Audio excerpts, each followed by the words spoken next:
everyone, and welcome to my forgiveness and health, forgiveness seminar. It's actually a two-parter, so we're going to power through and do both parts. The first part is forgiveness and health. And my name is Allie, or Sedinako, and I am a knight here at Temple of the Jedi Order. This has been something that I've been working on for about 2 years now. And through my research and whatnot of forgiveness from the Hawaiian tradition, which is why we have a lei here on the nice sandy beach. If you have any time, I will say Hawaii is very precious to me, and Maui in particular is. So I would request that if you have any time sometime this weekend to send energy that direction, please do. Because they experienced a massive fire, and I am really sad that it is a possibility that the banyan tree may die, which is a huge symbol on Hawaii for those people in Maui. So anyways, we're gonna jump into this. So first slide. I guess I can't do that easily. So we'll just go slide only. Oh, nope. Navigator bar. So first slide. I guess I'll have to do this whatever. We'll just do this. There we go. I did run this seminar for another group, which is why a different logo is in here, but just kind of ignore that. This is a class that I hope to do several times over, because I believe that it is one that should be done through this, not just through video, because there's extra stuff in here. So anyways, Pono. Let's talk about Pono. In fact, since Pastor Carlos is here, I am curious, when you hear the word Pono, what do you think of? Or do you know that word? I'm a little familiar with it. I'll be honest with you. It's difficult to explain. It really is. I guess the best way you could call it is I don't want to say it's force either, but it's like that righteousness that it's kind of difficult to explain. I'd rather hear your explanation. Okay. So I wanted people to know that it is difficult to explain. That way you understand that what I'm about to explain to you is kind of the best way that we can really get it in English, but it's not the fullness of what it is. It is an experience. It is something that you feel. And yeah, it's really hard to explain. So what I'm about to explain to you is the best way that we can explain it in English. So for many people, forgiveness is something we hear about because of the Abrahamic traditions and our society. If you don't seek forgiveness, then all kinds of problems exist interpersonally and eventually in the afterlife. But for my more recent study into forgiveness, this was actually inspired by Hawaiian tradition that has become known as Ho'oponopono. Let me first clarify though, Ho'oponopono is not the actual original tradition. And in fact, in my personal opinion, after I've researched all this, it's kind of the inferior practice. The current practice is a mantra-based meditation, which follows the elements of the original ceremony. From all accounts, the original ceremony doesn't seem to have a name which survived. It was a ceremony that helped people live Pono, which means to live in the right balance in their relationships with other things, places, and people in their lives. So for any reference to this practice, I'm going to call this the rite of Pono instead of Ho'oponopono. So do you feel that kind of captures it, Pastor Carlos, or it doesn't quite capture it? The translation for Pono is, let me get it right, because I don't want to say it. Effectiveness is the measure of truth. It's not really it's like a ruler that you use. It's like a guide. Pono is the idea that gets the it really is hard to explain, but it's the idea that what's true is constant. It's what you see. It's that idea that the truths are consistent no matter what you see. Whatever's effective is true. That's the proper translation of pono, but it's different. It's different the way different places use them. Okay, so next one, the gods heal. So this is actually a pre-Captain Cook ceremony. We say pre-Columbian when we talk about things in the Americas, but when we talk about the Pacific Ocean and the islands that were founded out there, that is pre-Cook, because he is the one that kind of like just went everywhere across the Pacific and found all kinds of things.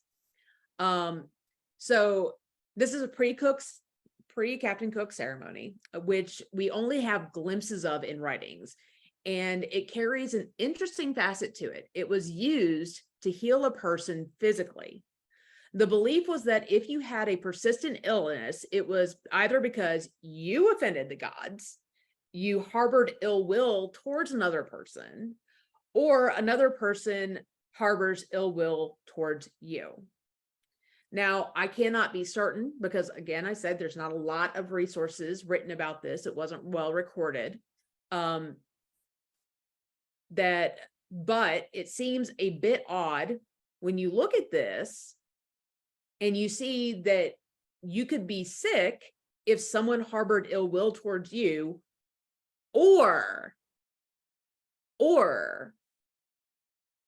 you could also even say and or another person harbors ill will towards you. So then the gods would deem one of you. So like, let's say that you're in an interpersonal conflict with somebody and you don't even know it, right? And that person harbors ill will towards you, you could become sick, but that person wouldn't. Or if you harbored ill towards somebody, that person wouldn't become sick, but you would. It's kind of a weird dynamic, right? So if the accuser, this is kind of something that I've taken from it myself, but if the accuser was righteous according to the gods in the system, this is what it seems to say, then it would be safe for the person that was upset and not the person that was the offender, or vice versa. So and then the gods would judge whichever person was not correct. The person who was righteous in their anger and upset would be the one that didn't need healing, and the one that wasn't righteous in the situation would be the one that would, which kind of doesn't make a whole lot of sense, right? But the gods deemed that an apology was needed in these cases. And then when that apology happened, those people would receive healing. So I want to open up a discussion on this. If you were to look at this from that perspective, that you could be sick if someone harbored ill will towards you and the other person wasn't sick, or vice versa, or even both of you were sick because of it. What kind of implications would you take from this Hawaiian wisdom about forgiveness and physical health?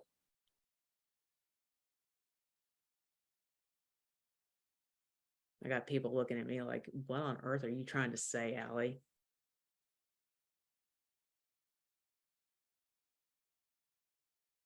You're muted. Can you ask a question again? Okay. So what kind of implication would you take from the wisdom that the gods deemed the person who was not right, the person who offended the other person? Well, okay.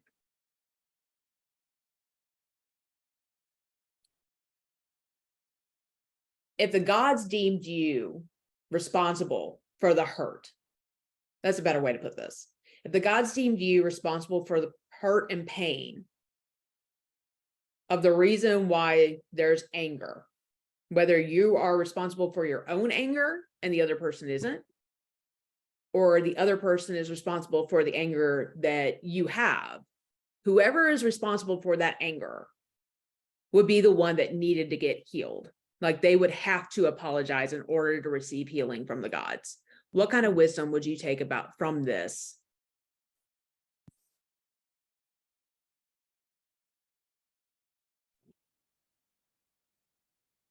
If I can say, Mhm. I actually just had a conversation with my sister kind of about similar topic, but she's had a lot of health issues lately, and my biological mother, we just found out, is in some pretty bad shape. And I talked to her about, trying to reach out, trying to mend that fence, uh, because, you know, not only is time running short, but explained, in my opinion, that forgiveness is not for the person you're forgiving. Forgiveness is actually for you and to heal yourself. So she actually just got back and she was talking about how it felt like this huge weight was lifted, uh, for that.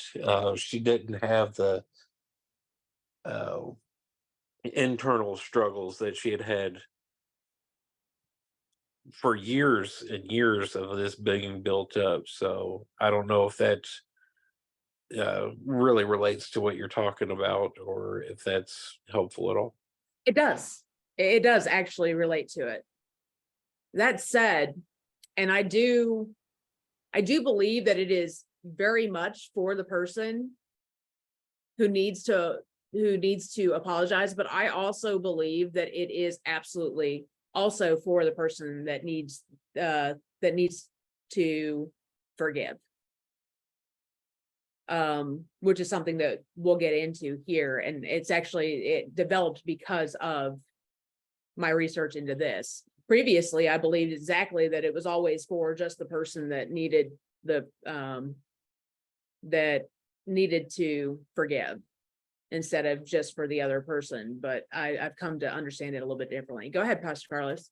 There is a sense of accountability when things are done in that sense of way, when if you feel like you are the one who is defending the gods, you have to feel like you have to be the one to be accountable for things like that. So there is a sense of accountability that comes with that type of practice, I guess. Anyone else want to say anything? I would just say that's kind of a little bit dangerous, personally, because similar beliefs and practices have been espoused in other religious places. And for somebody with like a congenital disability, um, it's almost like who sinned, this person or his parents? And it's like sometimes nobody sins, you know. Sometimes life happens, and when these sorts of ideas are brought forward, I think it can produce. What is producing in me this sort of inferiority or something that I have done or should have done or could have done or whatever that you know makes me a little bit like you are responsible for what you're experiencing. It's kind of like you know.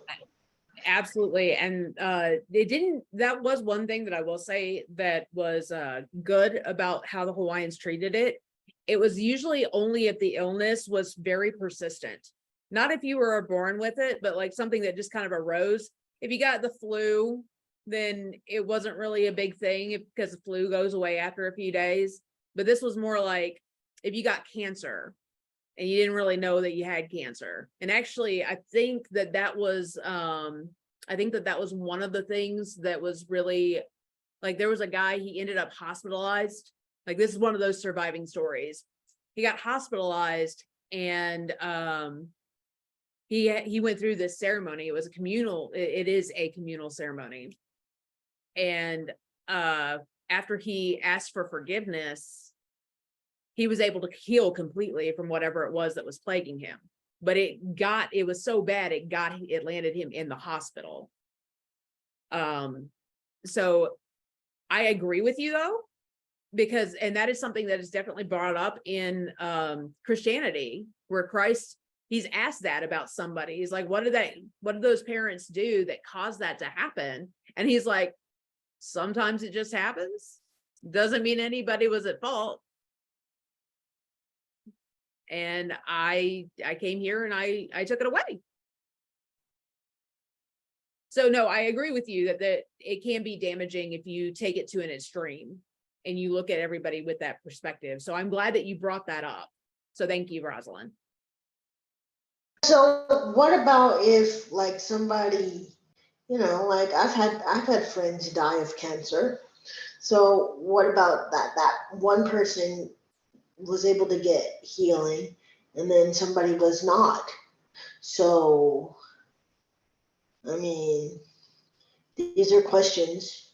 No, Sorry to be like, no, you're good. You're good. Those are good questions. I think that there is also there are stages, and we're going to talk about physical health and whatnot a little bit here. But I believe that there are stages, and I believe that healing doesn't just have to be physical. Yes, there can be some physical health things that are resolved through this by releasing that stress, but it does not always have to be physical. It can also just be peace of mind that gives you that I can finally move on with who I am. And even in death, you can be at peace with your death because now you've said everything that you needed to. It's not plaguing you. So those are, that healing comes in many forms. And while this does have implications for physical health, and this is what the Hawaiians believed back then, I don't know if it's still a current belief, but they did back then. It doesn't mean that it was necessarily true across the board. So it is important that we recognize you can get rid of a lot of things, but unless you get a liver transplant, if it is too far gone, you could die even if you cut out all that alcohol, because it's just too far gone. You've done too much damage to your body at that point.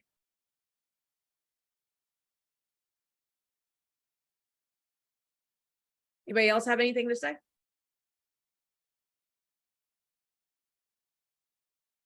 All right.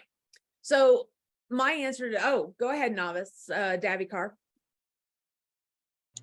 Yeah, I was just going to say, I mean, one thing that I've like to consider in my own like experiences or thought processes around this sort of idea of like healing, things is what if, the cause of the illness, if it's caused by something semi-supernatural, like let's say your thought processes that are, manifesting into a physical experience, because you've done something bad, or it keeps, your path is leading you down this way, and now it's sickened you essentially, or, maybe demonic possession. Like, there's all these other examples throughout, different religions or whatever of that kind of illness. And it manifests in a way that, you look like you have cancer, or maybe even it grows. I heard of somebody saying that they were, feeling a certain way or whatever, and they had like a tumor growing in their body, and then they found some sort of healing, and then it shrunk, and the doctors were really like amazed that they didn't have to do surgery, and it just was gone. So I have heard of those sort of stories as well that are just like poof poof. But like I said, I wonder if there's a link to the manifestation of that illness, whereas if someone had an illness that is out of more physical reality, like it has nothing to do with what was the spiritual manifestation. It was just their path. It was a lesson they were meant to learn. They were meant to get cancer and die, and that was the end of, that was the will of the force. That's it, basically. I wonder if there's a difference, if there's a lesson to be learned through that spiritual healing, and that's why some people experience that kind of miracle, if you would, and others who get illnesses are just meant to, and it's one of those things that the will is mysterious, or sorry, the force is mysterious, and it works in mysterious ways. Yeah, and that's one way that a lot of people are able to cope with the things that happen in our lives, and how some people will get positive feedback from the force or whatever they refer to as their higher, and others don't. So finding your own answers to those questions, that is a lifelong to determine whether or not those are things that you really believe. And they do definitely need to be something that you hold in your heart and you contemplate through meditation and your dealings with whatever divine forces that you work with. Okay, so if we think about it, this whole thing kind of means that, at least from my perspective, if a person is aware, consciously or subconsciously, that they are in the wrong, even if it's just the emotions that surround the events, then the stress of it wears down their physical health as a person. So if you offended somebody and you know you were wrong for it, and they hold something against you for it, and you know you were wrong, then you're tearing yourself up on a level physically, because you're letting that stress come into your life. Is it good to have that kind of stress? Actually, I would say it is, because we are a social species. And so we need to mend our relationships and make amends for what we've done. But at some point you've got to let it go after you've already done that. So, for example, let's say that I know I was wrong for yelling at a person. Subconsciously, I may know I was wrong, but consciously, I don't acknowledge I was wrong. And instead I come up with all the excuses for why I did it. Does that sound like anybody else? We've all done it, right? Although I can justify to my heart's content and maybe even convince others that my justifications are valid, all it means is that I'm trying to convince myself that I was right to avoid having to deal with the apologizing portion of this interaction. That compounding stress takes its toll on my body. And sometimes we do this silently without telling anyone our justifications. So we put a mask on for the rest of the world, but it's still eating away at us internally. So that's kind of where I see this kind of meaning, is that if I yelled at somebody and it turns out that there was no real reason to yell at them, then I am in the wrong. Or if they hold something against me. So that's kind of what I believe that this Hawaiian wisdom is really speaking to, is that kind of core truth that we're putting stress on our own bodies and we have to interact with these people all the time. So whether or not it has anything to actually do with gods doesn't really matter. Does it? It might. It doesn't really matter though, because we are putting the stress on ourselves. And that is something, it is an indicator, the stress that we put on ourselves, the emotions that we have, and that feedback is an indicator that we need to go and seek or give forgiveness on something. So physical health. Intriguingly, the link between forgiveness and health has been established by science. Studies on forgiveness have shown that it can help lower your blood pressure, improve cholesterol, reduce pain, depression, and stress, and even aid in better sleep. It is not a cure-all. Let me just make that clear. It is not a cure-all, but it has shown to improve these things and only improve. According to an article on hopkinsmedicine.org, an online publication by Johns Hopkins Medicine, chronic anger puts you into a fight or flight mode, which results in numerous changes in the heart rate, blood pressure, and immune response. Those changes then increase the risk of depression, heart disease, and diabetes, among other conditions. Forgiveness, however, calms those stress levels down and leading to improved health. So let me ask you, what are some things that you've experienced when you have negative feelings towards other people, how does that impact you generally in your life?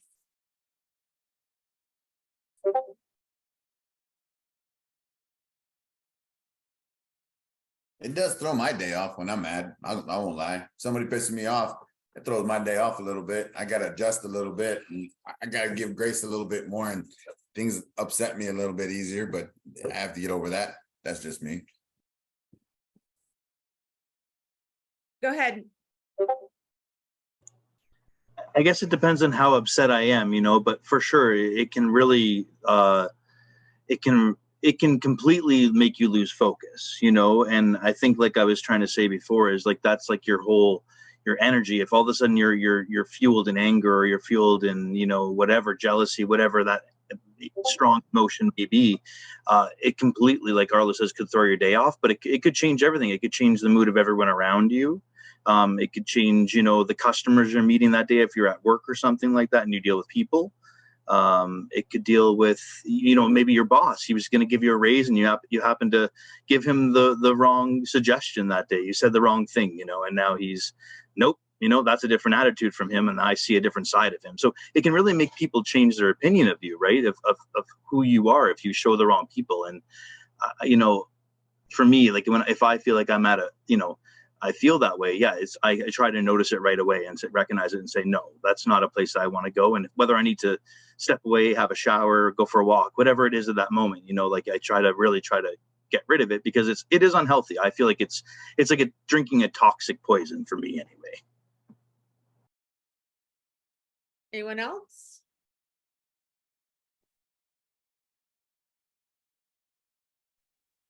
Okay, so let's go with the other side of it.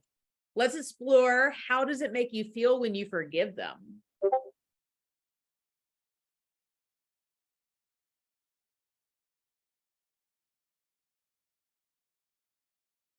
No one? Okay, let's go with Davy Carr.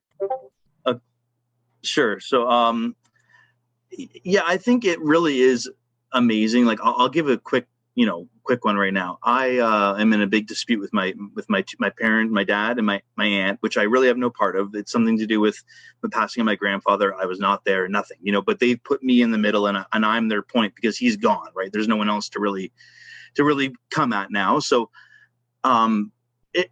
it was almost immediate this time, the forgiveness, which is new for me. It came almost immediately, and which was really great. I felt like, wow, I've grown up in a way, because I knew that I wasn't a part of the situation. And I just stepped back, right? I said, no, I'm not going to get angry this time. I understand their feelings. I see where they're coming from. You know what I mean? And I understand why they're upset, but it really has nothing to do with me. And I think it was the healthiest thing I could do, because the whole process this time, through the whole situation, I felt like I haven't been a part of it. I really feel like I've been able to step aside from it, and I see the drama happening. You know, I see the things happening in the sides, the lawyers and whatever's happening, you know, but it's like I have literally no part of it. And for me, it's been really great.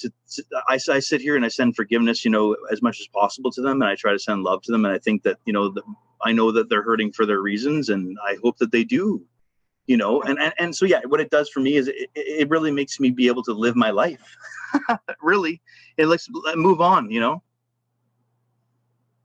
Definitely. Pastor Carlos? Forgiveness is an amazing thing. I've been on the receiving end of forgiveness when it was superfluous. And then I've been on the receiving end when it was the very last thing I had. To be able to understand that there are different levels of forgiveness out there available that we can give is a game changer. Not just how we say we forgive people, but how we're adjusting our relationships. And some things do need forgiveness, some things don't. Some things there are levels out there of forgiveness that we give that are amazing. I use the example often of what would happen if Luke was told that Vader was his father, and Luke gave the ultimate level of forgiveness and just dropped everything, lightsaber, everything, and just went for Vader and gave him a hug. Just saying, I mean, the level of forgiveness is different because I know that I'm a hard-headed kind of guy and I would rather take a punch than a hug, but there's a reason for it because them hugs do some damage. There is something in a hug. There is something in forgiveness and in the level of forgiveness that you get it that changes everything. It's amazing. And there, as your slide says, there is a physical release when forgiveness is given and when it's given out. So as a person who has been trying his entire life to do things to ask people for forgiveness, now I'm giving the forgiveness in my life, and it's neat because it creates a different flow. It's almost like a different dynamic. It creates different flavors and different colors and different opportunities. So Antares?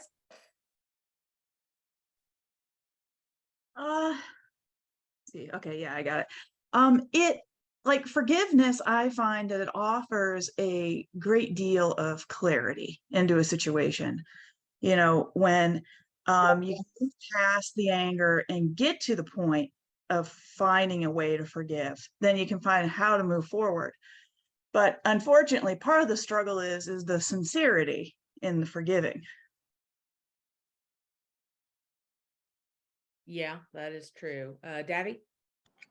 I would just add to that, like, one thing I find that helps with the forgiveness is like, how do I say this? Like taking accountability, but also I forgot the word I was going to say there. Oh my goodness, I hate when that happens.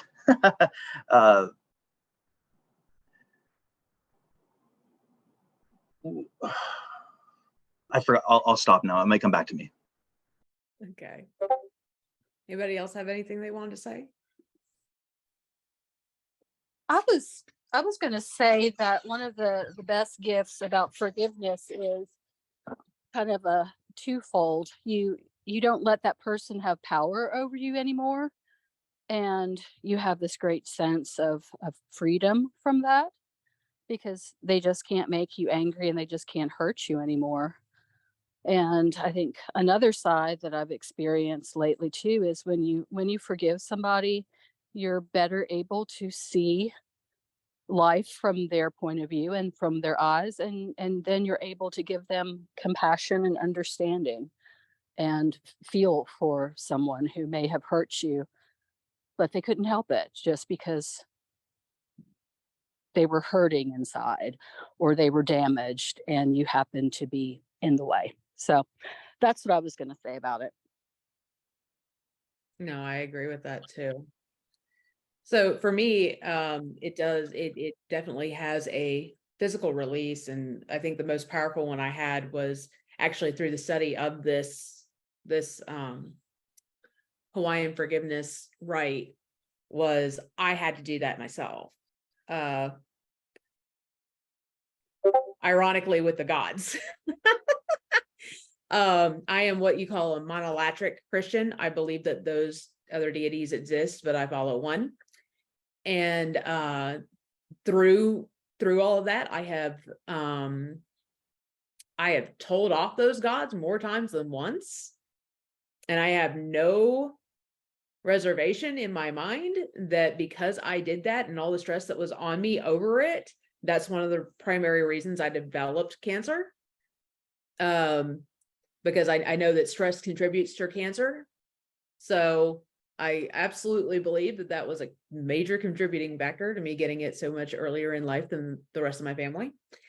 But so to speak, the body keeps the score, which is the name of a book I'm reading right now. But anyways, so I did feel a physical release with doing that. And my healing really began from cancer because of it. Like I knew everything was going to be fine. And people were surprised every step of the way at how well I was doing through chemo or whatever. I even ended up going to a Jedi gathering down in Charleston, which is 4 hours away from here, the day after I got off of a chemo session. I just drove. I was like, I'm going to go have fun. But I felt that in a uniquely physical way. So I absolutely believe that there is a physical impact there. Davi? I remembered what I was gonna say. So yeah, on top of being accountable, when you see that in the person, like, it helps, to give forgiveness when you see that coming. But I think from my perspective anyway, it really helps with forgiveness if you're able to set healthy boundaries with whatever the situation is. So you say, okay, I've learned, and now I cannot do that again, however it is. And you say, this is what I'll put there so that doesn't happen again. And I think that's how you learn to protect yourself. But I think when people don't put boundaries, they tend to get hurt, over and over again. Absolutely. I agree with that 100%. It's hard to not let people walk all over you if you don't have boundaries. Okay, so next slide. Forgiveness requires sacrifice. Forgiveness is a process. Sometimes it's easier than others, but it is a process. So as I was looking at how I was going to write this class, I had a memory that surfaced that I had not recalled since I was like preteen. So when I was 6 years old, I was told to apologize to the girl across the street. Her name was Bailey. And I remember her name, but for the life of me, I don't remember why I had to apologize to her. This was my first memory of needing to apologize to anybody. So my foster mom, who is now my godmother, explained to me that forgiveness required a sacrifice. It was something I just couldn't wrap my head around.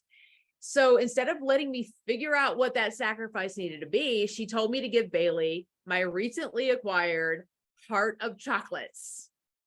If anybody knows what chocolates feels like to a kid who has to be in foster care because they were abused, chocolates was a lot of things to me. So this was kind of a sacrifice that was both material and symbolic. Of course, it kind of lacked something.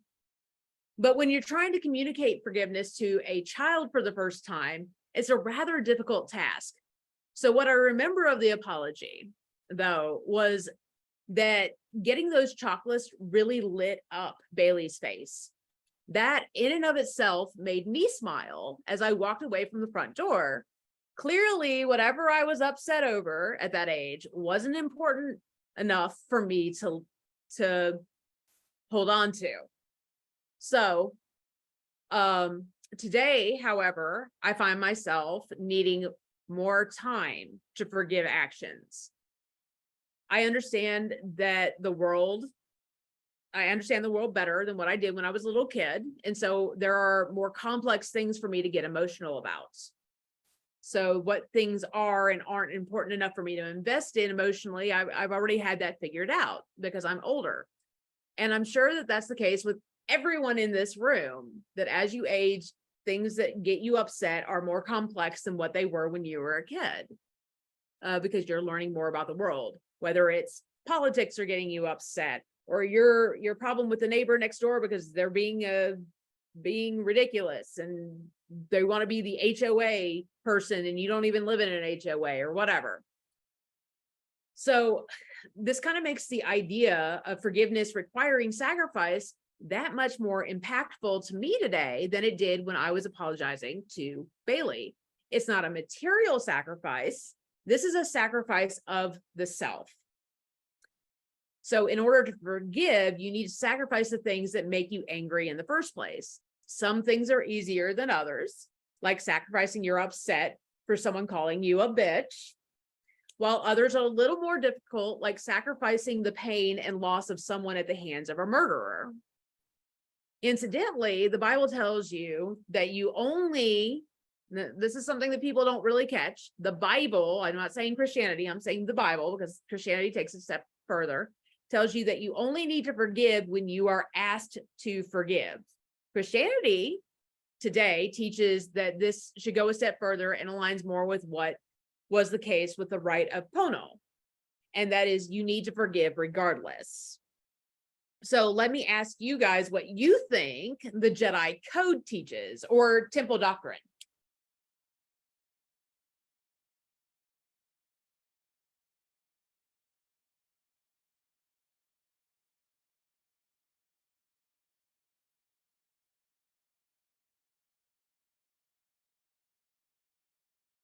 Rosalind, you want to weigh in? Because I'm sure you've got a, like, there's a whole creed that we use.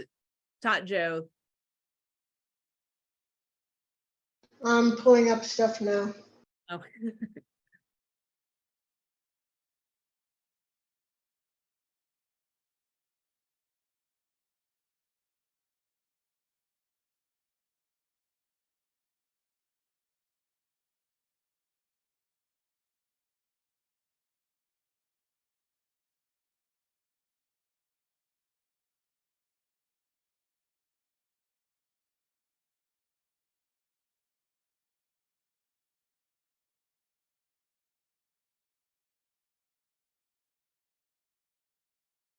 I got some stuff. Okay, so we have ourselves teaching 3 Jedi are aware of the future impacts of action and inaction and the influence of the past, but live in and focus on the now.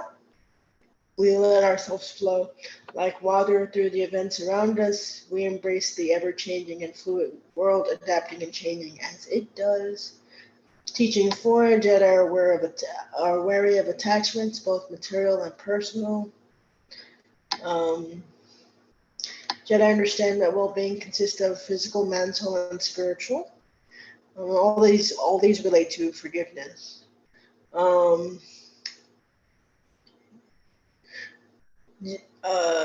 Jedi believe that love and compassion are central to their lives. We must love and care for each other as we must love and care for ourselves. By doing that, we envelop all life in the positivity of our actions and thoughts. We are providers of beacons of hope. Jedi cultivate empathy. That's number 13. So those are the 16 teachings. Then we have the maxims. We have humility. I think that's a pretty good thing that focuses on forgiveness, honesty, pure motive,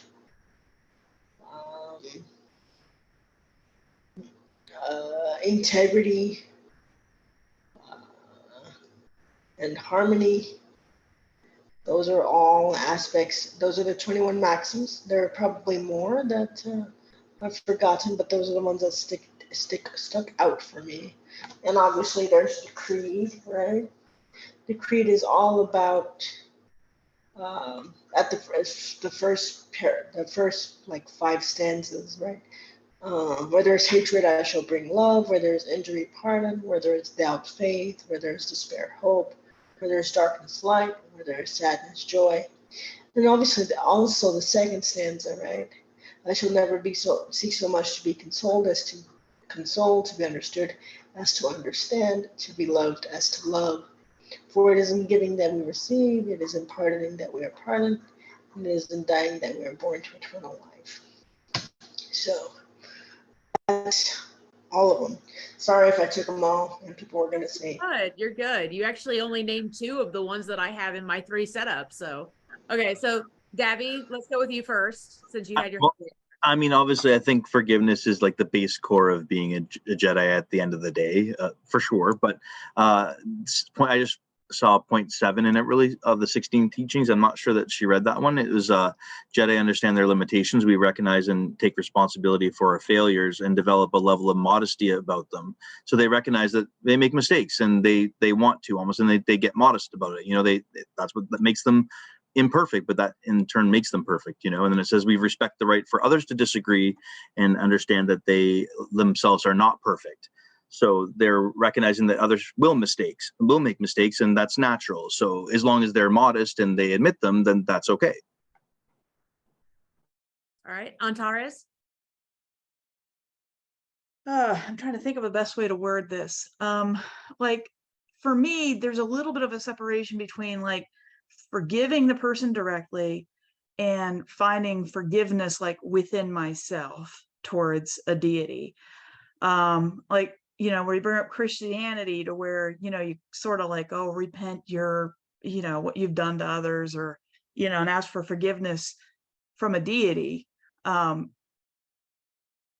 that to me is sometimes different than like a forgiveness towards an individual. Like if somebody does something seriously horrible and very harmful that inflicts death or something like that, I'm not going to go to the person and say, I forgive you. But I will go before a deity and seek forgiveness for that individual. You know, when I look at the Jedi code, I also see within it the path of right and justice. I don't know if I explain myself in good clarity or not. No, I got you. I understood that. Anybody else want to say anything?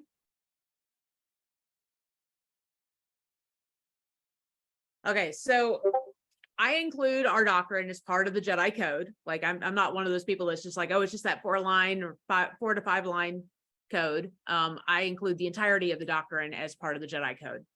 And for me, I find that the answer resides in 3 of the tenets. I mean, obviously there was a lot more, and Rosalind did a really good job of pointing out that there's all kinds of ways that you can connect it. But these are the 3 that I took. 1, Jedi maintain a clear mind, which can be achieved through meditation and contemplation. Our minds can become unduly troubled and concerned with the happenings of the world. We must work on overcoming our individual issues through training and diligence. 2, Jedi cultivate empathy. We try to view things from another's perspective, making us sensitive listeners. We provide the confidence people need when talking through their difficulties, and we share our learning with those who would need benefit or who would benefit. We do this to help create a more harmonious society. Jedi believe, and then 3, Jedi believe that love and compassion are central to our lives. We must love and care for each other as we must love and care for ourselves. By doing this, we envelop all life in the positivity of our actions and thoughts. We are providers and beacons of hope. So when we look at these 3 together, we find that our emotions can create problems for how we interact with people around us. This ties us back to living with empathy for others, which finally leads to us having and showing compassion for each other. Thus, it is important that we find the means, we work through the process to forgive others, regardless of what they have done to us or others, in order to find harmony once more. And yes, for even if they've done it to other people, because like I find that when I get angry, I'm mostly angry when people upset or do something to harm other people around me. I don't feel like I can be phased myself, but I get upset when other people. So I include that in here, is that you still have to find the process to get to forgiveness in order to find harmony once more. That doesn't mean that it will be something that we can do immediately. Again, it is a process. And as I've said, some things are harder to forgive than others. I'm sure that there are things that in our past that we are all still working towards forgiving. I know I have a few things, not as big as some of the things that I've already let go of, but they're still persistent because they're that annoying thing that I have to let go of.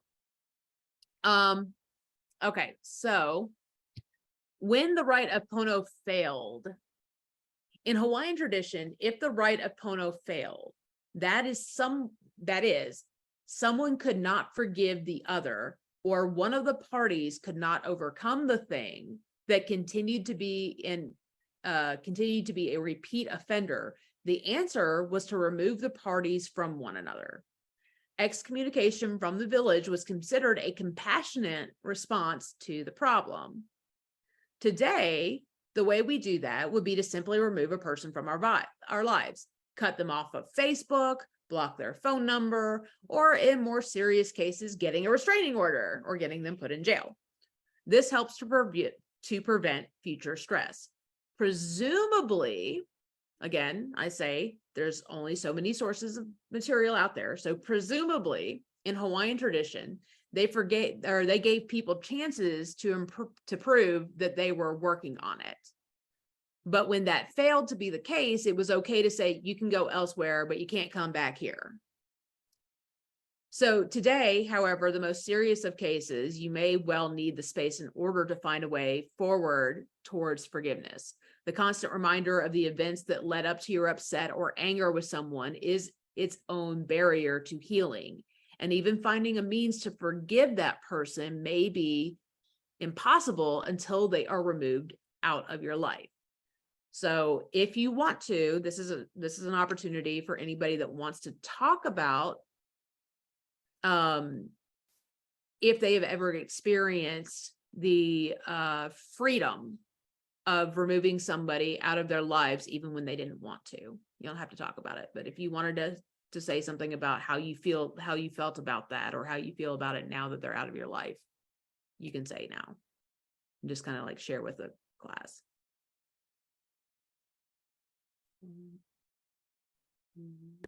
I will say I've had, and my family has had issues with my younger brother.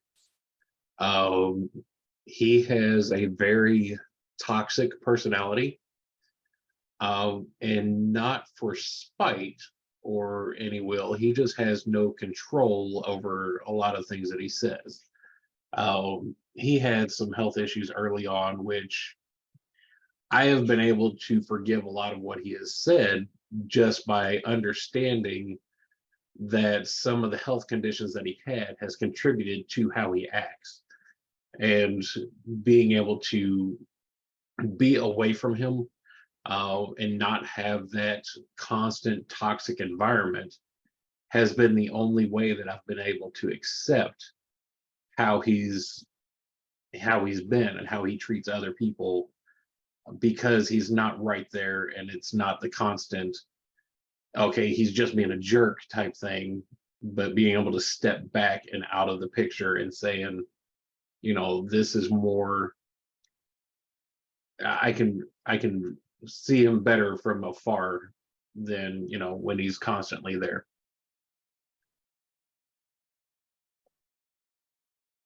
That's understandable.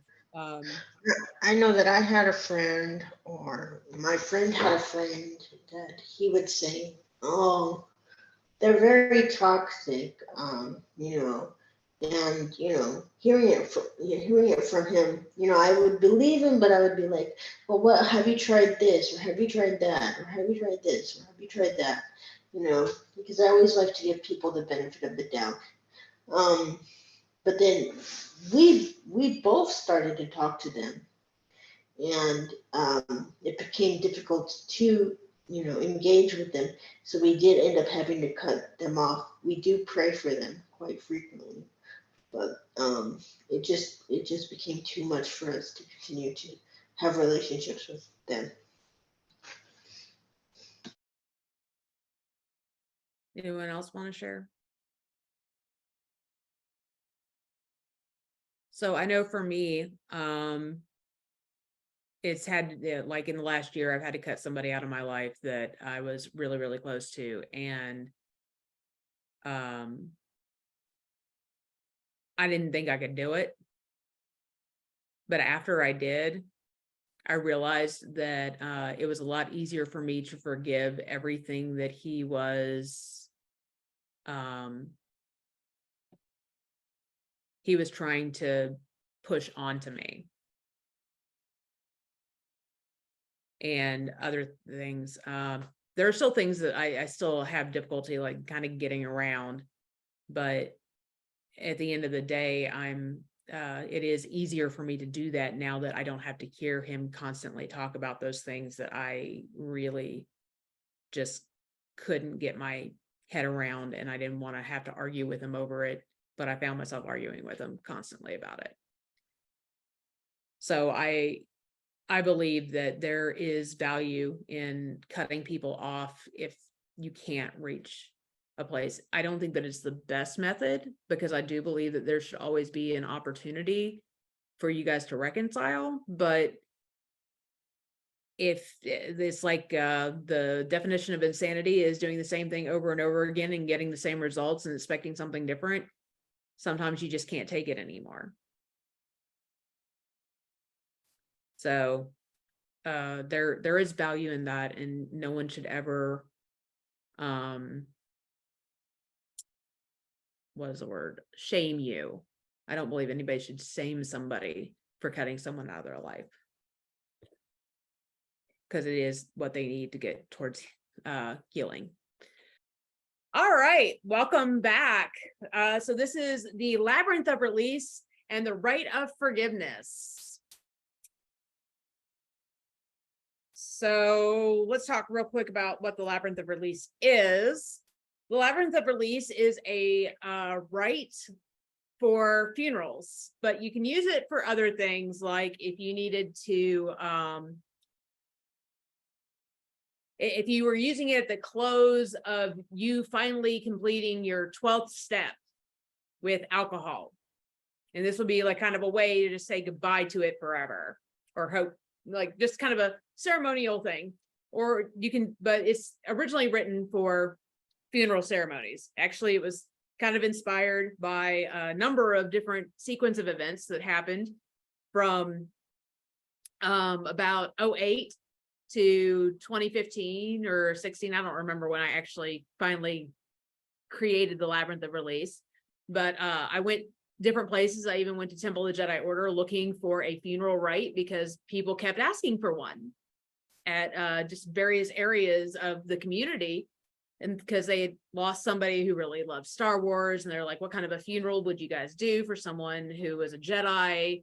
What does this look like? And so we found things like eulogies, or things that you could read as part of the eulogy, and no one really resonated with that idea. So I started working on trying to create our own unique version of a funeral ceremony, and it eventually came out in the form of a labyrinth. So just kind of gives you a little bit about what it is. You'll get to experience, for the most part, what that labyrinth looks like. In this, I've kind of written it slightly different to accommodate just having just this forgiveness ceremony when there is nobody that you're trying to specifically look for, which you'll actually have an opportunity to go through that meditation, because I back in 2021, I started trying to transition a lot of my ceremonies that are all labyrinths, incidentally, into a meditative form, since most of our stuff is done online, and getting physical opportunities to facilitate them just wasn't going to happen. And it's actually proven fairly successful during, like, we do one for Halloween. There's one that's around the time of Halloween that we can do a ceremony, and then there's one that we can do for the new year. Is based on this labyrinth. So forgiveness with no contact. So this is going to kind of get into how this whole thing can work and why I believe it works. Why I believe it works. You don't have to believe with me. It's why I believe it works. So in this next slide, I'll talk about post-death, but let's talk about forgiveness for someone who is still alive. There are few recorded works that discuss the rite of Pono, but one was recorded in a few segments of Naike Kumu, look to the source, by Mary Kawena Pukui, E.W. Heritig. I'm not actually sure how that last name is spelled or pronounced. And then Catherine A. Lee. That one's easy. It is possible for someone to be healed with this tradition, even when the hurt party refuses to come to the ceremony. So you guys remember how I mentioned something about a guy being in the hospital? Well, that's where this is that story. So I'm not really sure how it was intended to work, though it seems possible that since another rite of Pono session was held on another island for the wife at a later date, the passing of trust to one person to deliver the apology and ask for forgiveness on their behalf was enough to release the responsibility from the person who caused the harm and was suffering from an illness.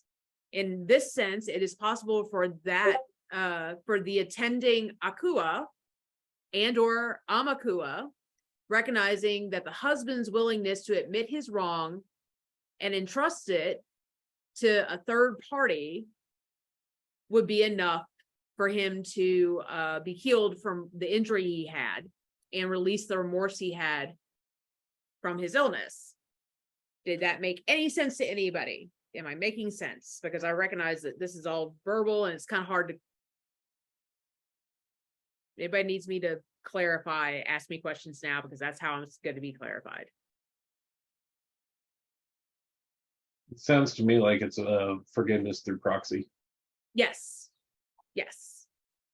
So that seemed to be a thing that was allowed according to this tradition. So, okay. So this seems like a good way to resolve a problem if you've injured somebody, but maybe that's not the best approach. In the 12-step program, it is acknowledged that there are times when apologizing will do more damage than good. These cases might be things like re-inviting the person into one's life when they haven't corrected flaws that exasperate your ability to forgive them. So remember how we talked about cutting somebody out during the last hour? So if bringing them back in, or somehow opening that door back in, would cause you more problems, maybe it's not the best idea to forgive them or have somebody tell them something. But I can give you another example of this. So that's having somebody come back into your life. Now, what about this one?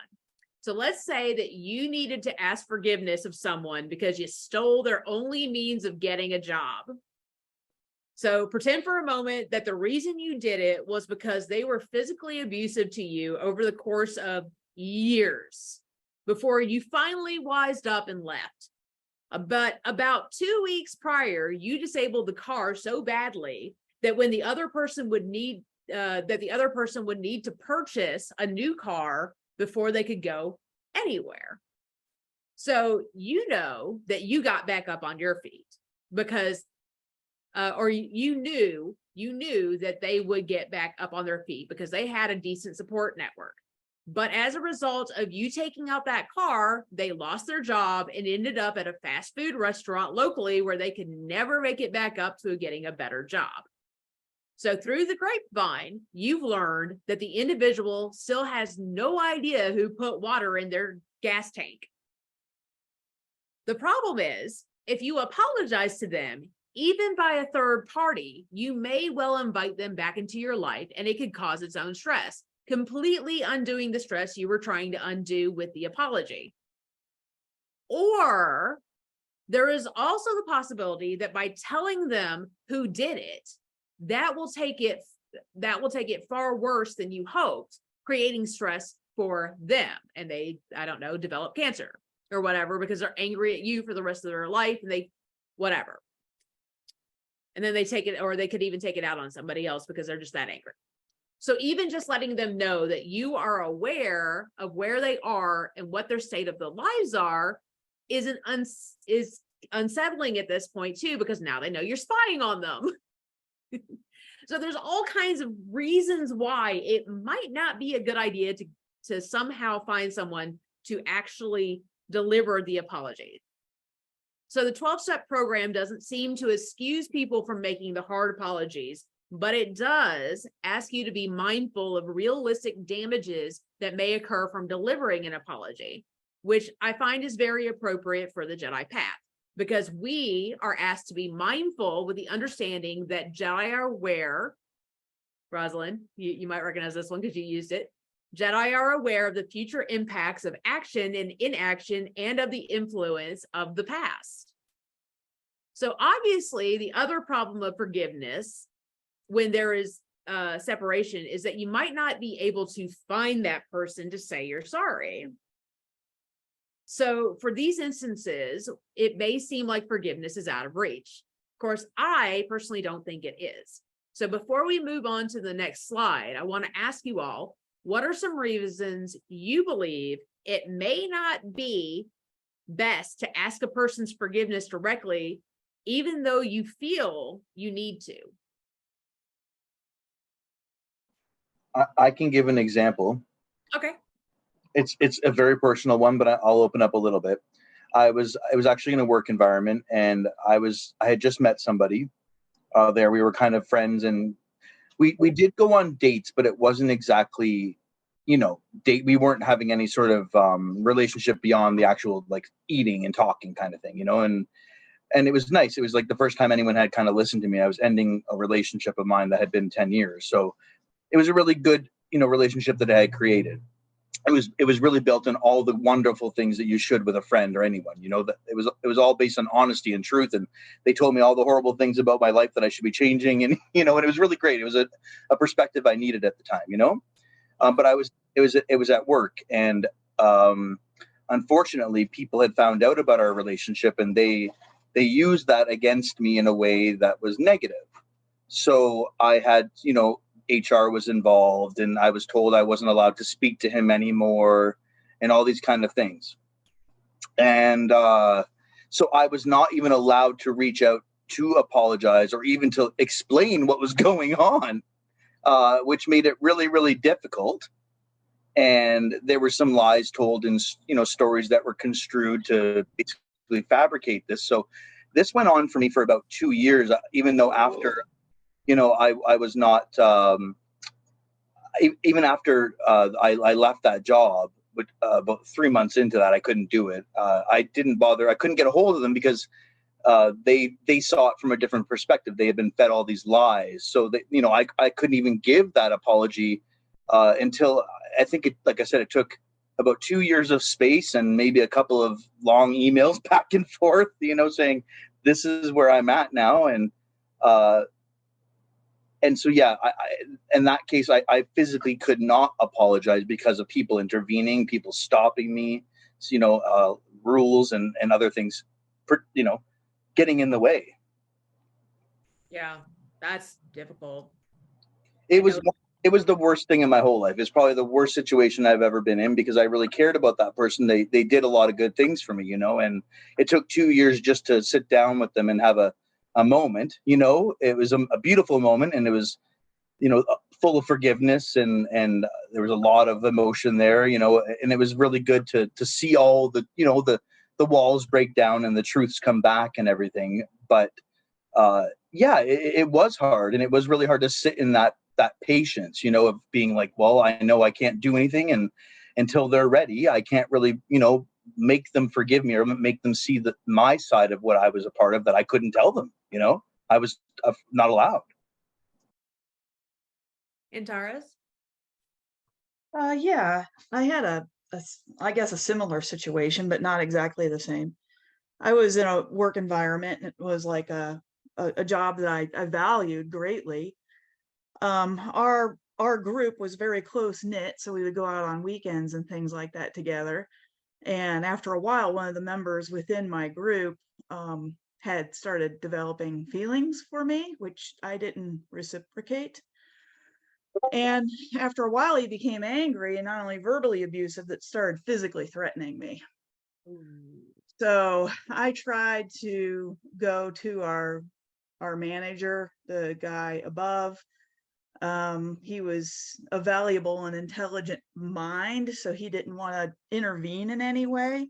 I just wanted him to stop physically threatening me, and that was it.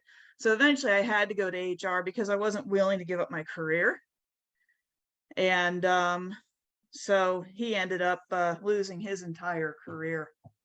And I felt, even though he was violent and everything towards me, I thought that there was a better way that HR could have intervened without taking his entire life away from him.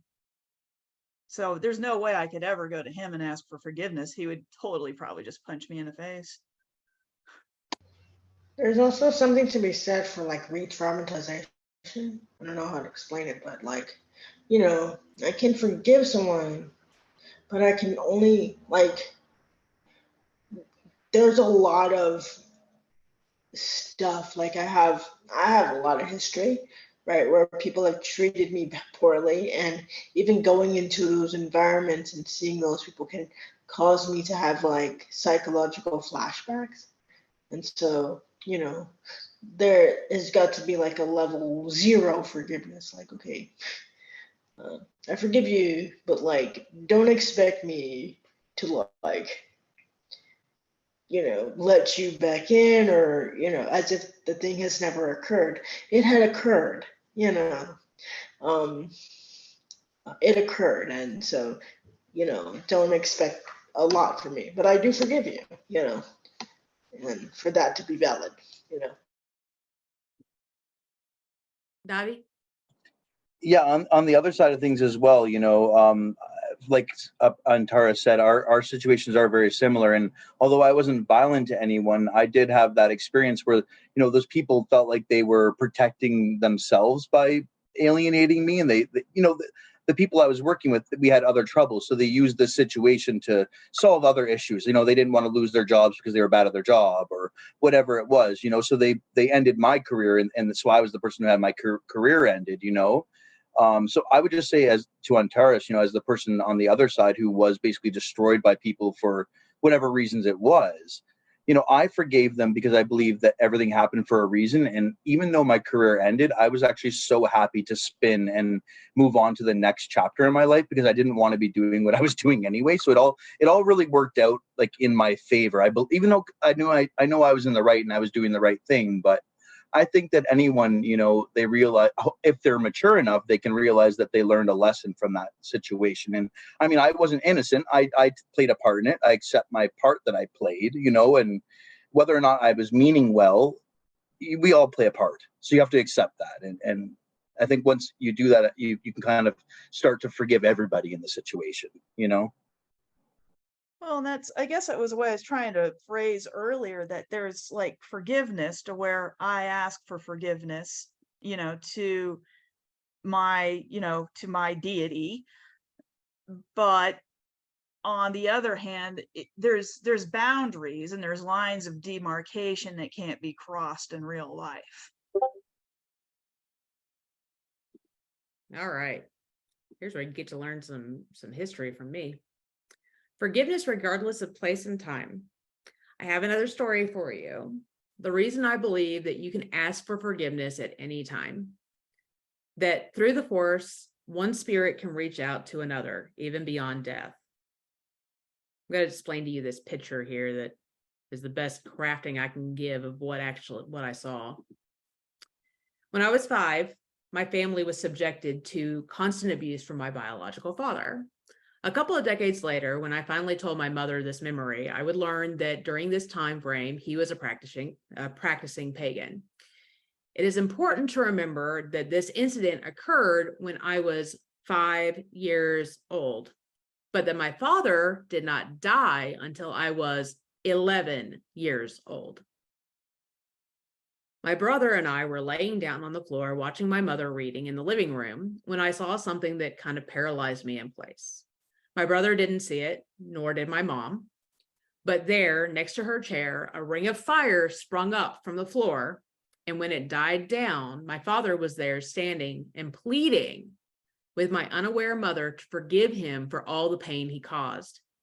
Then, through his crying and pleading, the fire came up again, and he seemed to give in to his fate, destitute, disappearing as the flames went back down. Towards the end of his life, he did try to build a relationship with myself and my siblings, trying to make right what he had done before, realizing that he wouldn't get a chance to spend time with us ever again if he didn't do something in the here and now. I couldn't forgive him, and I gave him a very cold shoulder. My brother was too young to recall the pain that he had endured, so it was much easier for him to form a bond with my father. And my sister wasn't even 1 year old by the time we were sent into foster care. So by the time he had a heart attack, he easily could have been seeking a way towards redemption, finding that the only way he could resolve all the issues would have been to go to first get on the good side of the children and then use that as a way to finally make an amends to my mom, showing her that he could turn a new leaf. In the end, it is believed that a prayer request my mother sent in seems to have taken the life of my father. The request was simply that God would prevent my father from being able to take her kids into custody. In that, within a week of her sending in the request for the prayer, and then the prayer was released by the pastor, my father had a heart attack. Given everything, and after several years of contemplation on the matter, I choose to believe that when he entered into the afterlife, Whatever that may be, he realized what had happened to him was of his own making, that he felt true remorse in his latter year of life and sought one last effort to ask for forgiveness. And I saw that manifest when I was 5. I couldn't tell you if my mother ever forgave him, but I could tell you, or I can tell you, that without that event at the age of 5, I may never have found it within myself to forgive him.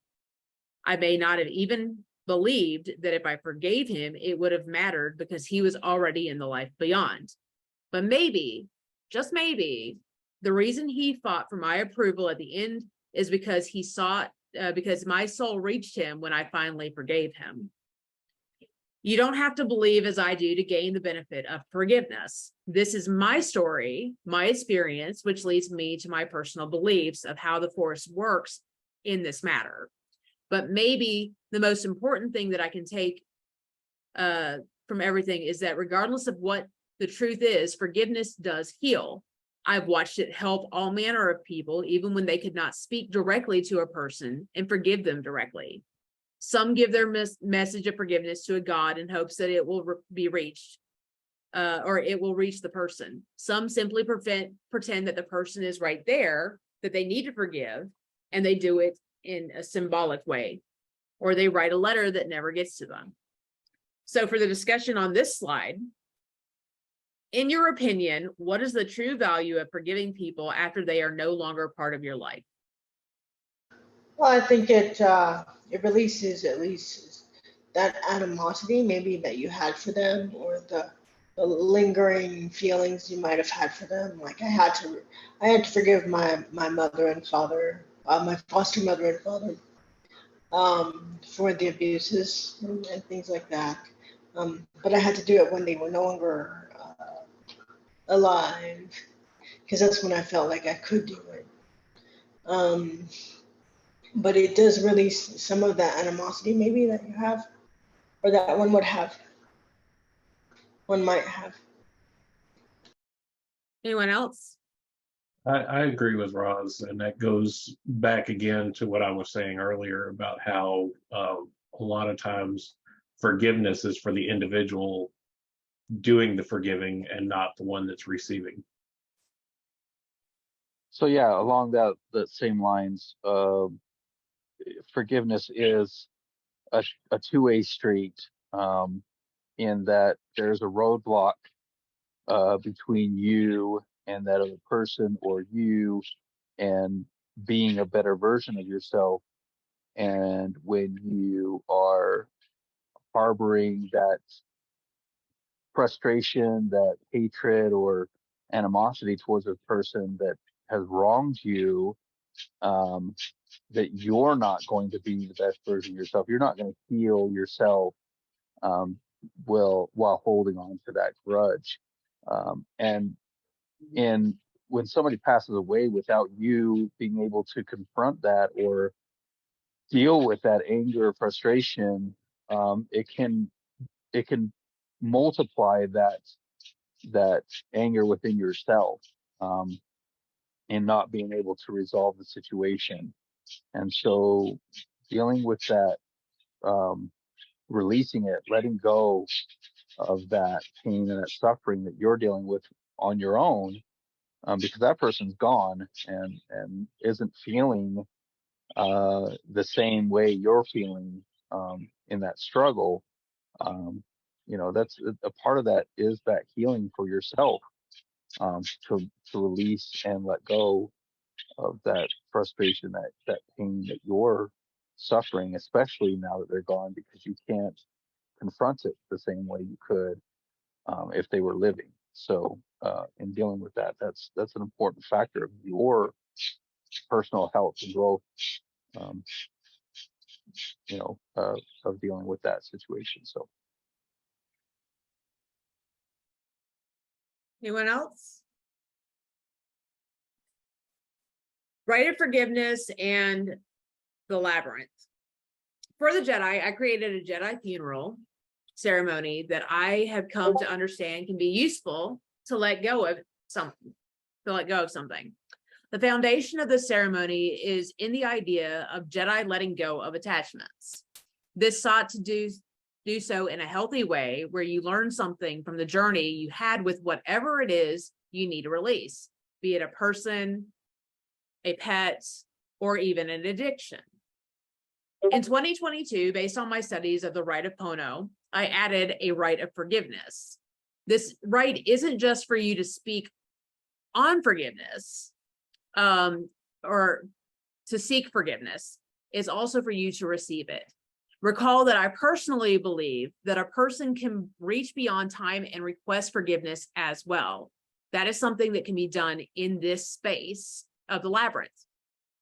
And that's kind of the heart of the Hawaiian rite of Pono, that being forgiven and giving forgiveness have equal value.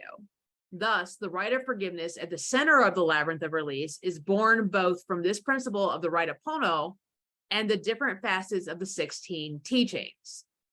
So 1, Jedi serve. Okay, so I guess I put the wrong ones over here that I have in here. Jedi serve in many ways, and Jedi make a commitment to their cause and to humanity. So often we say that forgiveness is less about the other person and more about ourselves. But truthfully, the Jedi path encourages us to see that those things which are about us are equally about the people around us.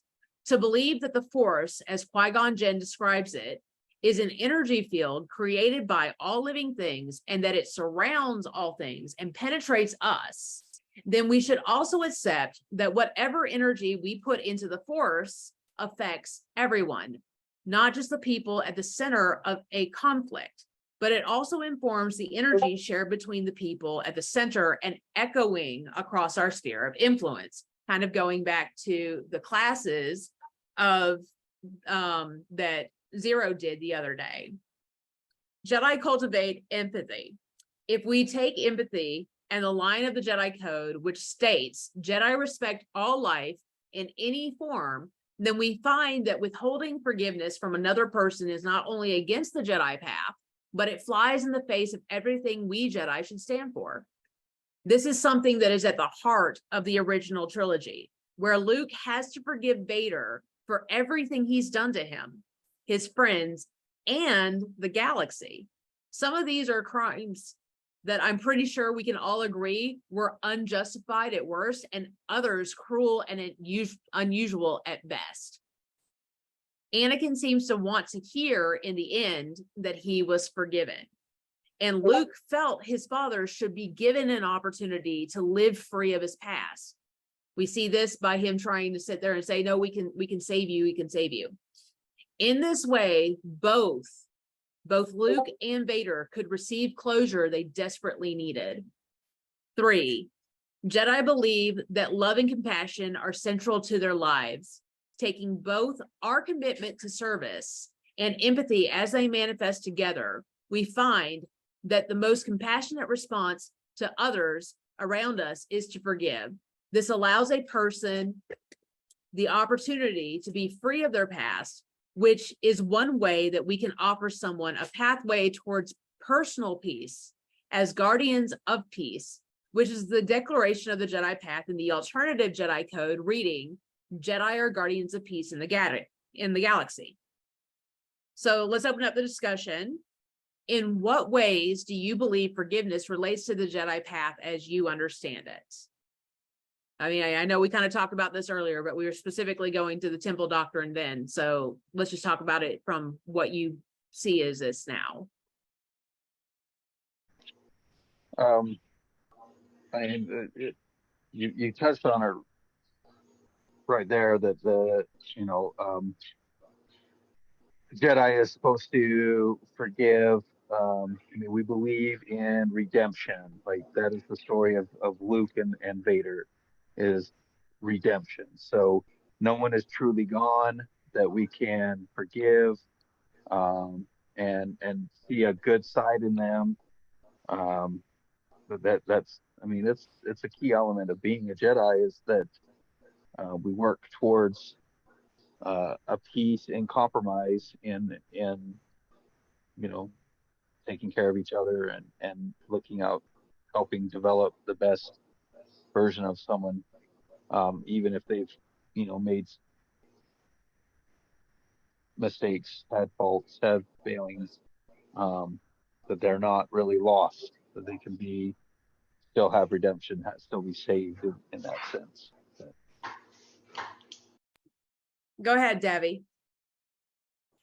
I mean, I would say that forgiveness is ultimately the key to ending conflict, right? Because, I mean, if you want to take Star Wars for an example, Obi-Wan Kenobi is constantly offering forgiveness to Anakin every time he encounters him throughout their interactions. Yet, you know, all that he keeps hearing is that that person is no longer there, basically to be forgiven. You know, it's Vader now. Anakin's not here. There, you know, so he can't even give the forgiveness. But you know, he's still offering it at every chance he can get. And you know, if he were to see Anakin, I think, and Anakin were to say, you know, be open to that forgiveness or whatever, and be ready to move on from it, you know, then I think that it would have been a different story. And I think Obi-Wan would obviously not be fighting at that point. He'd be like, okay, and I think he would forgive him for all those things. So, yeah, I think that it's the ultimate. You know, we should always be offering it as the solution, you know, to a conflict, because that's what people need.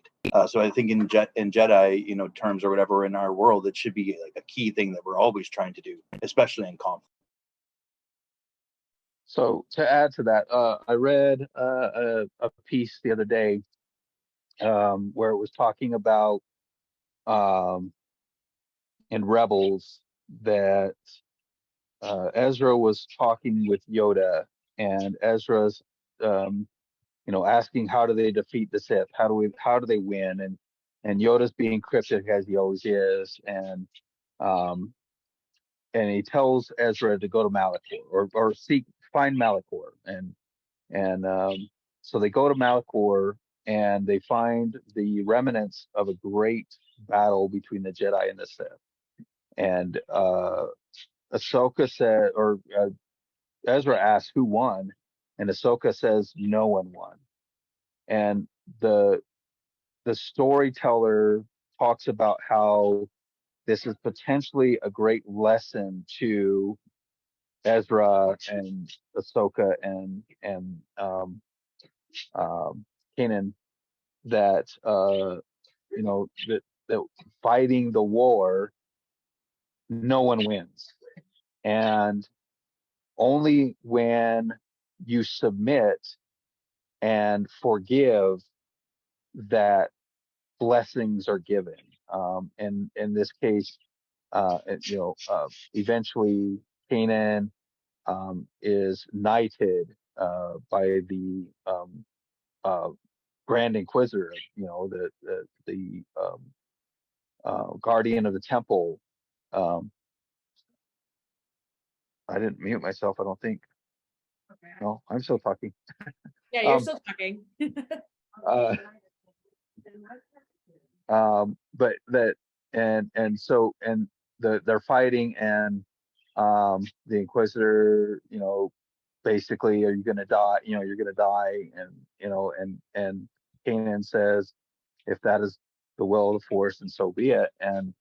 And that, you know, he stops, and then the knights Kanan, and I, you know, I can't remember exactly everything that plays out, but that was one of the key factors of the events. And then Kanan again sacrifices himself for the group in the ultimate sacrifice, protecting everybody so that they can, you know, live on, um, you know, and giving of his life and whatnot. So, but not fighting anymore, like understanding that the fight, no one wins. And so, forgiving and and releasing that struggle, to overcome that element of fight, and forgiveness of everyone, was key to that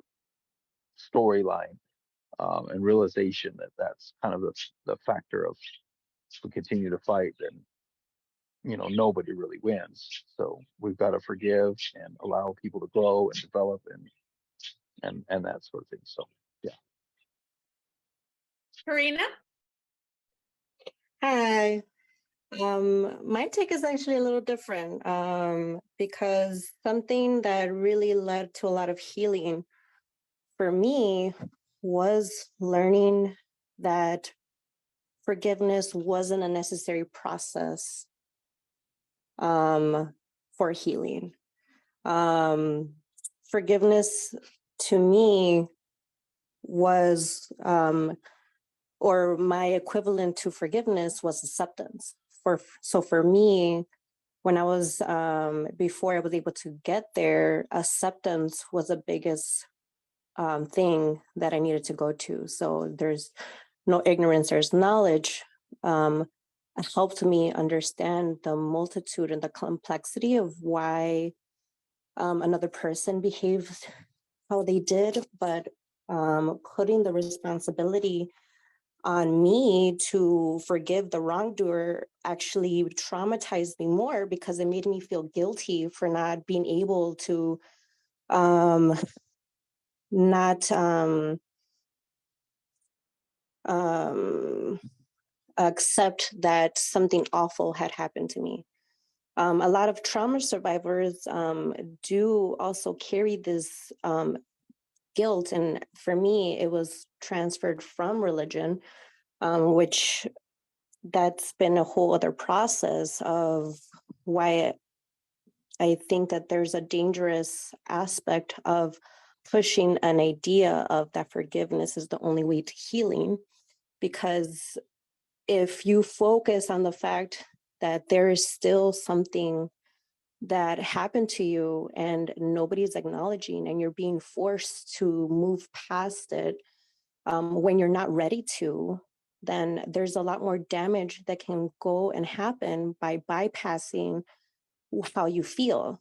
So if you can accept and move forward by understanding that something awful happened to you, and not forgive, but use that process to understand that something awful happened, to move past the negative emotions attached to it. If by the end of that process that comes naturally to you or true to you, and you come to the conclusion that you have not forgiven and you accept that, there's actually a lot more healing that can happen, because part of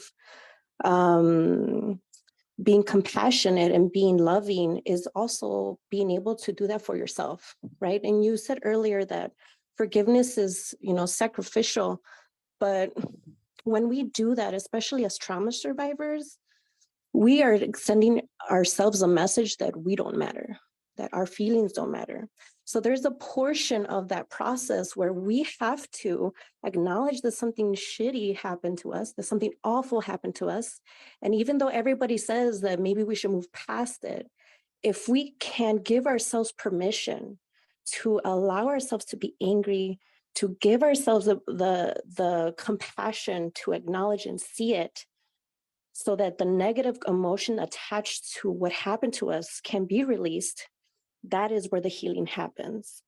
So when we forgive ourselves for not being able to forgive, but being able to come to a conclusion of why things happened, where they happened, or why the other person could have happened, or even if you could just come to a point of acceptance, that'll give you closure more than forcing yourself to do something when you're not ready to.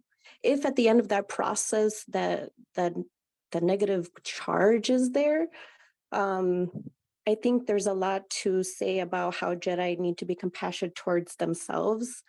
Yes, we need to have compassion towards others, but that is why I really loved when, I forgot who talked about boundaries, because we can come to an acceptance, a point of acceptance, but we don't have to allow those persons back into our lives.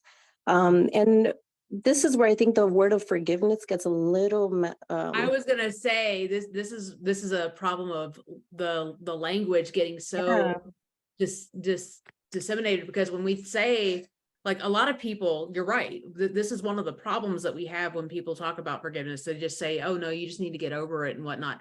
They don't recognize it is a process. And that's why I kept saying in the beginning, it is a process. You can't forgive until you've accepted. Like, I absolutely believe that you cannot forgive until you've accepted.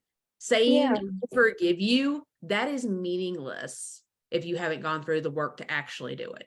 Yeah. And So if you can get to, so I'm about done, but like if you can get to a point of acceptance, that is the point where healing can commence. So you can, that was where I was going to conclude, is that you can come to a point of healing if you can come to acceptance. You do not need to pass forth to forgiveness. It's beautiful if it happens. I was able to come to forgiveness of my abuser, of what happened to me, but I was not able to do that until I accepted.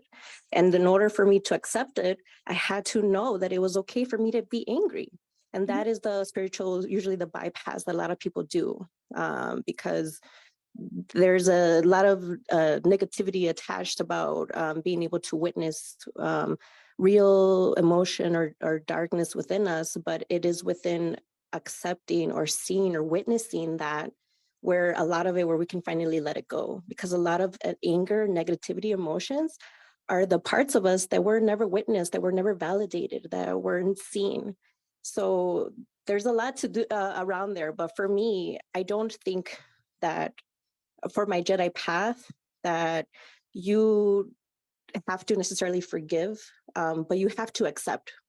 Because in that acceptance, if you have that past that negative emotion, you can still act. What's the word I'm looking for? If you move past the negative aspect, you can still act objectively. You can still create things that are move forward in that way. But that's just my belief, which is what we were talking about. Adelina, you had your hand up. There we go. So I was kind of feeling some of the things along the lines as Adastria was talking about, and but I wanted to also point out, like, what I felt was with forgiveness, like when you asked that, I had that twang in my throat, like, and it just got tight, and like it, and then you said, oh, it needs to be the ultimate, the thing, and so it triggered something in me, and so I stopped and I had to ask myself, okay, why?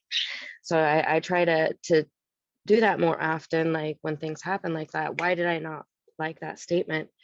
And it's because, like what she was saying, I want to be in control of that, which is okay, but that doesn't mean that forgiveness can't also be the ultimate thing as well. So I had to bring myself into that kind of yet code where you make it where it works in your head.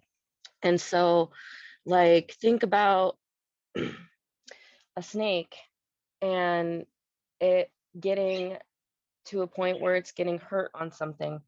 It will maybe attack itself if itself is hurting itself. If it's a venomous snake, then it ends up killing itself. So that's how I view not forgiving somebody. You don't have to forget and not allow them to be accountable for their actions.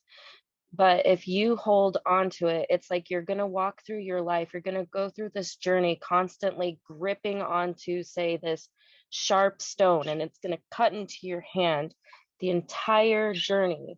Yeah, you can keep going. Yeah, you can keep doing all this stuff. But as you're doing that, your hand's going to be dripping and you're going to keep going down that journey. And every day that goes by, a little more of you and more of you is going to get lost, because ultimately, internally, you're the one that needs to forgive and forgive yourself. And like the actions happened, and that's where what Katrina said, like, you need to have the acceptance. But, you know, in my eyes, that's still forgiveness, because you're not taking away accountability. You're not taking away judgment. You're just not judging them. That you're leaving up to the force and to everything else, and you're just letting it go. But holding on to that, and even holding on to that hatred, that little bit, because you want to be in control, it's still going to hurt you. And so that's why you do have to work towards it. Yes. But ultimately forgiveness is for sure something that is important, because in the end it is a negative emotion if you're harboring onto something too long, and negative emotions will create dark side things eventually. And a Jedi does not want to strive for those things. They want to get those things out. It doesn't mean it happens overnight. It doesn't mean that it's going to happen 2 years from now. It may happen a while from now, but it is something that a Jedi should strive to do if they can, but that doesn't mean it's going to be a given. Rosalind? I was gonna say that the idea of wanting to be in control, it might be, and it is for me, like a feeling of, there were times where I wasn't in control, and these were the times where I was abused or done wrong, or things happened, and I'm not saying that it was right or wrong or whatever. I am saying that that may be a defense mechanism or even a trauma response that, it does occur. But then also, who is telling me to forgive? Is it coming out of my spirit, or is it something that an authority figure is telling me to do? Oh, you need to forgive this person.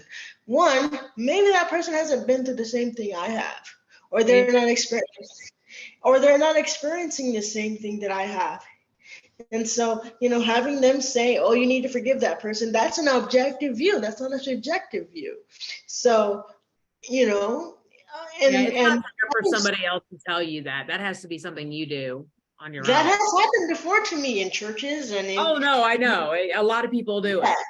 So, it's just what you've shared with us is a really, really tricky subject, and you did it really well.